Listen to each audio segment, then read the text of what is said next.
My name is Emily Kane, and I'll be leading you through a little workshop on yoga and activism and what those two look like when merged together. As many of us know, yoga extends beyond what happens on the mat. And activism is a perfect example of how we can take the values that we learn and connect to when we're on our mat and take it out into the world with us. So I want to expand on that a little bit and what that might look like for you at home. Today I want to talk a little bit about my experience with activism and specifically direct action in relation to what's happening right now at Fairy Creek. For those of you who aren't familiar, Fairy Creek is a really beautiful region in Vancouver Island, on Vancouver Island in BC, Canada. And there is an abundance of old growth in this area. Old growth meaning trees that are over 250 years old. And many of the trees that I had the pleasure of meeting were over 1,000 years old. There was one in particular that moved me to tears, and this tree was over 2,000 years old. And there's an abundance of these trees there, and for certain logging companies, that is a huge value. So they want to go in and cut these trees down. And there are many, many implications for what's happening there ecologically, the biodiversity, the carbon sequestration. So many researchers and experts have come out saying that these trees should stay standing, but for some reason, they are allowed to come in there and clear cut these ancient forests. So when I started learning more about what was happening there, my personal story, I started learning more about what's happening there. I wanted to get involved and was doing my best to get involved from afar here in Whistler. And I saw the opportunity to go there and help out in person. And when I arrived, I remember actually just before we left, my husband and I were watching the news. He really likes watching the news. I'm not a huge fan. But he was watching the news and noticed that people were getting arrested at Fairy Creek. And he turned to me, he whipped his head towards me and said, "Want to go get arrested?" And I laughed, and then we packed up our life and we went to Fairy Creek.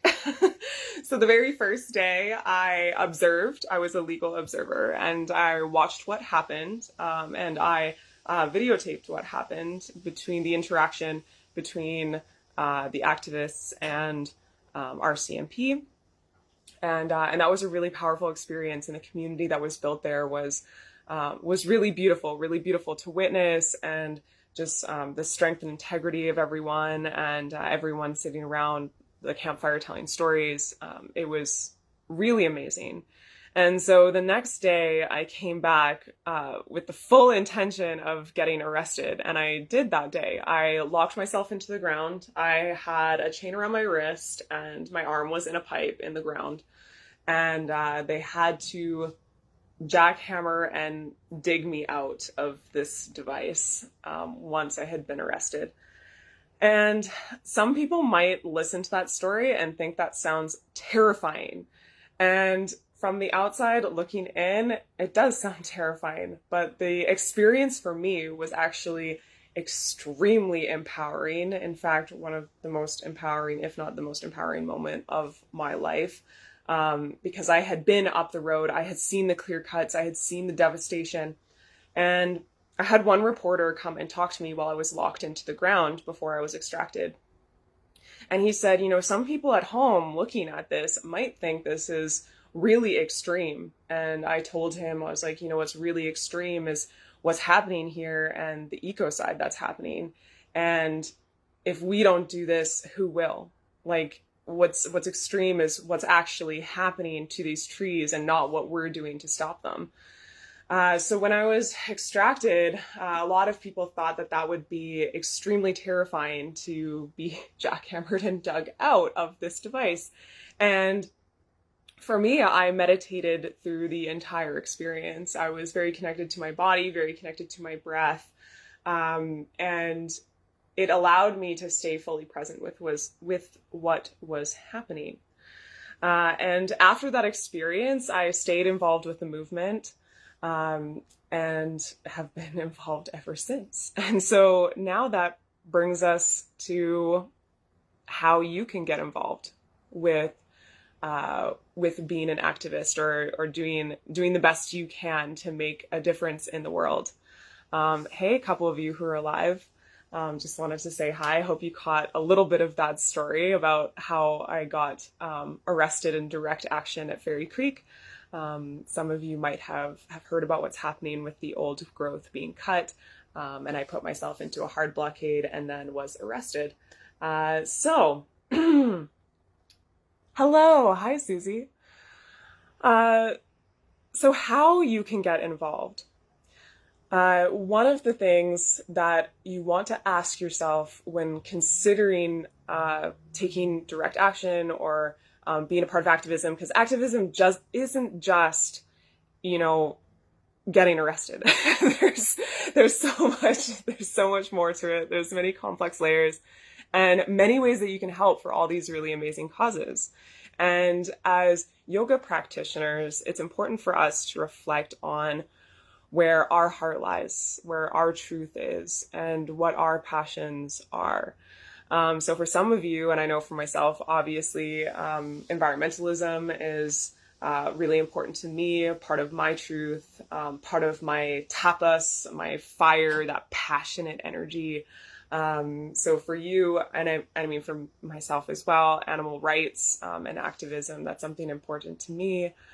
Social justice, that might be something that pulls at your heartstrings. So considering where the key topics are for you that you really want to take a stand on. And then once you've figured out what those passions are and where they lie, looking at the key issues involved. And depending on where you are in the world, that might look a little bit different. I know for us here in Canada, what's happening in Fairy Creek is really powerful.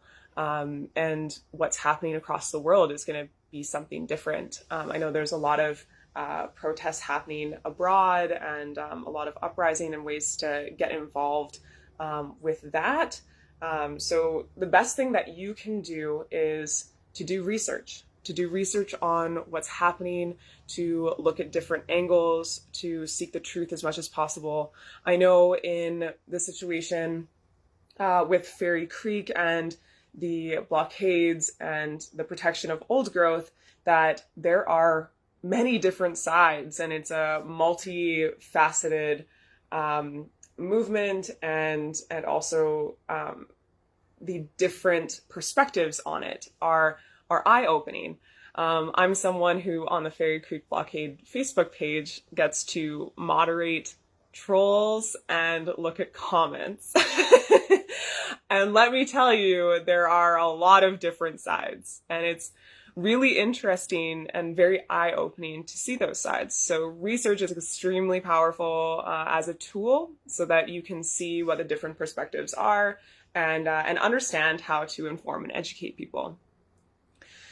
So once you've done research, you can look at current events. So current events, for instance, the blockades happening at Fairy Creek, you can literally go there and you could be arrested, or you could help out in the kitchen, or you could help out with media, or all of these different ways to support. There's also ways to get involved in your local cities. There's rallies. Just a couple weeks ago, I was involved in a rally in Victoria, which is the capital here in British Columbia, Canada.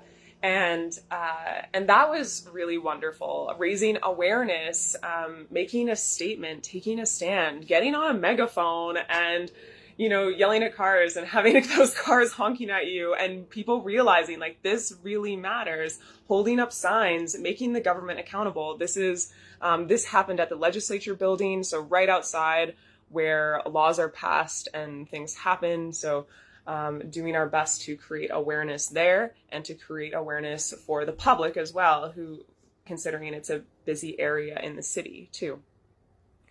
You can also take online courses, much like this one, a little bit informative. And the best way to do that is to educate. I think educating yourself is extremely powerful. Getting involved in groups that share your values. One in particular for environmentalism is Extinction Rebellion. It's an international group with numerous chapters. Here locally, there's one in Vancouver, there's one in Nanaimo on Vancouver Island, and getting involved that way in direct action. They do many types of direct action. What I mean is disruption of industry, disruption of certain things happening to help the government realize that, hey, it's not time to rest on your laurels. It's time for action. So really cool group if you get a chance to look them up. A few other ways to help, not just with Fairy Creek, but with other situations as well, is to sign petitions. So signing petitions that they can be submitted to your government, and so they can see that enough people really care about this and this really matters. Here in BC, you can call your MLA, your representative locally for governance, whatever that looks like for you, where you're at in your country. That goes for the premier as well. So locally, and then provincially, and then federally.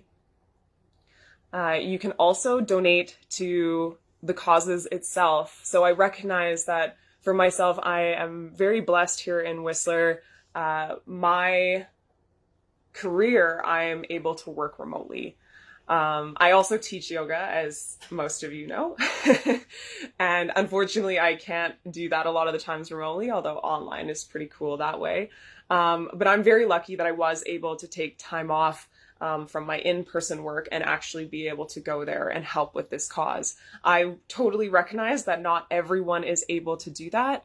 And so in those situations, when you cannot provide your time, providing financial means, or providing supplies to those people, it's been so beautiful being a part of the movement at Fairy Creek, because so many people donate with their whole hearts. We had one person donate a trailer to us. We've had people donate tents, donate backpacks for hiking, to hike supplies into various camps. If you can't show up in person, donating to these causes really does make a difference for them.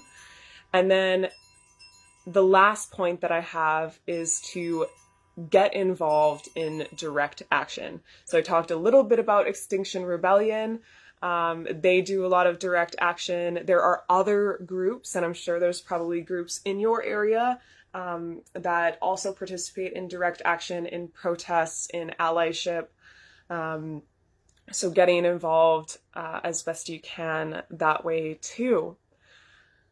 The last point that I have is staying grounded through this process, because it is really challenging, especially as yoga practitioners. And if you consider yourself a more sensitive person energetically, that sometimes that's a lot of space to hold. I know with my work at Fairy Creek, one of the things that I was tasked to do is to take reports from those who had been on the front lines, from those who had been arrested, and to gather the information from them. And that process was really intense, especially when there was RCMP brutality, especially when there were Indigenous defenders who were treated unjustly, and women who were mistreated by men. And it can be a very hard, very draining process for those who are energetically sensitive. So my recommendations are to take the time to do what fills you up, to fully ground yourself.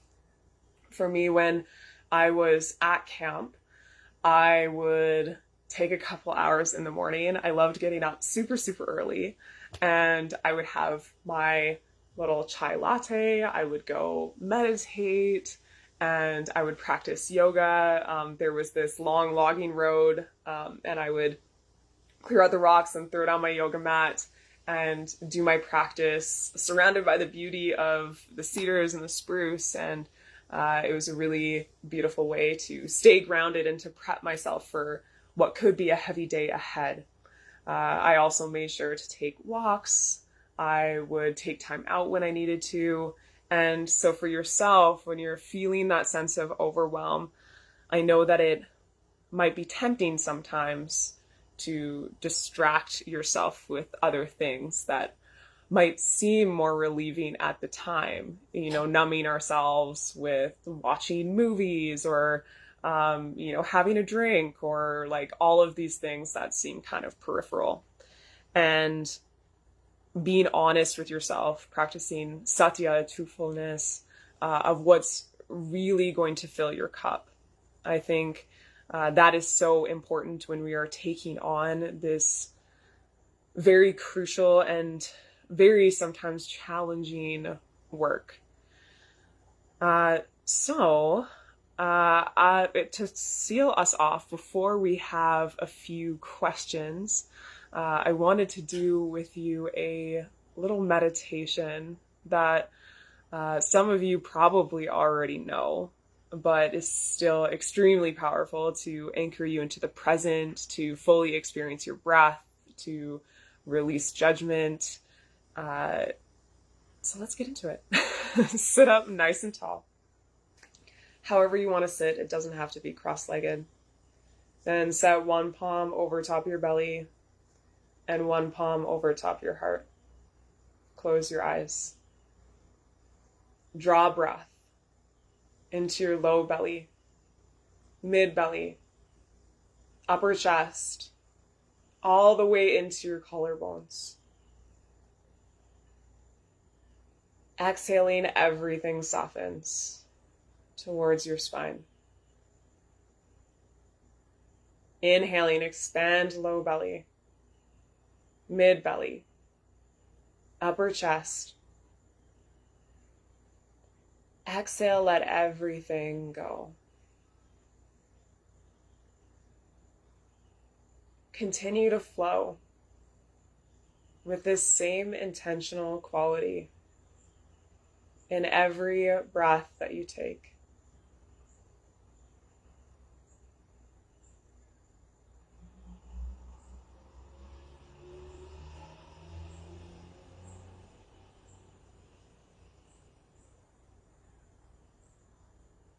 You might notice that certain areas of your body or in your breath feel more receptive and open, and which areas can benefit from more space. There's no right or wrong answer. There's no good or bad. Just allowing yourself to look at what needs to be nourished and filling yourself up with that nourishment.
You might notice that your mind starts to wander to other things. That's a natural process.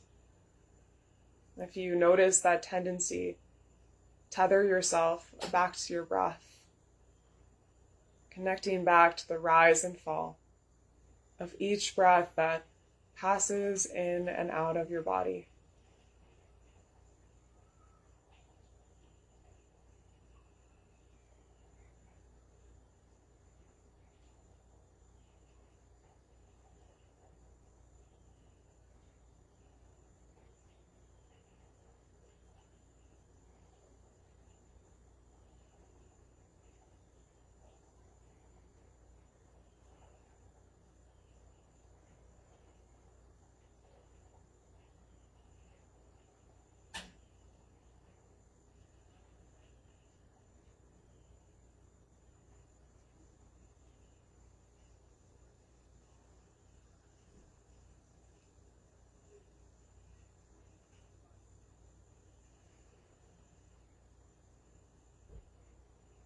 Take a full breath in through your nose.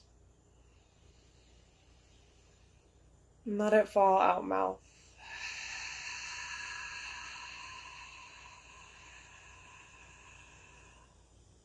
Two more. Breathe in.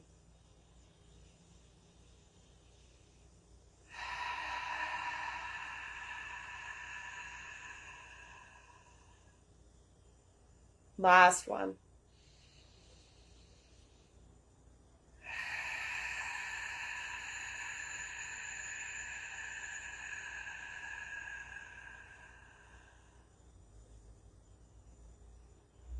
And gently flicker your eyelids open and release your hands down. If you are curious about what's happening on Vancouver Island right now, about old growth, about the ancient forests that are threatened currently, there are ways that you can help. There are ways that you can get involved. If you want to learn more, you can check out laststandforforests.com. That's forests with an S at the end, laststandforforests.com. A lot of really useful resources. Also more information about the Indigenous land defenders and how they are taking back their land. I think that's really powerful for us, or at least for me, myself, as a white settler descendant, to learn about and to be an ally for in this movement. There's also information on the Fairy Creek Blockade Facebook page, as well as the Instagram page, and also the Rainforest Flying Squad as well. All really great resources in terms of the current news that's happening out of there. A lot of the mainstream news networks are not covering all the stuff right now, so social media is the best way to get that news out there.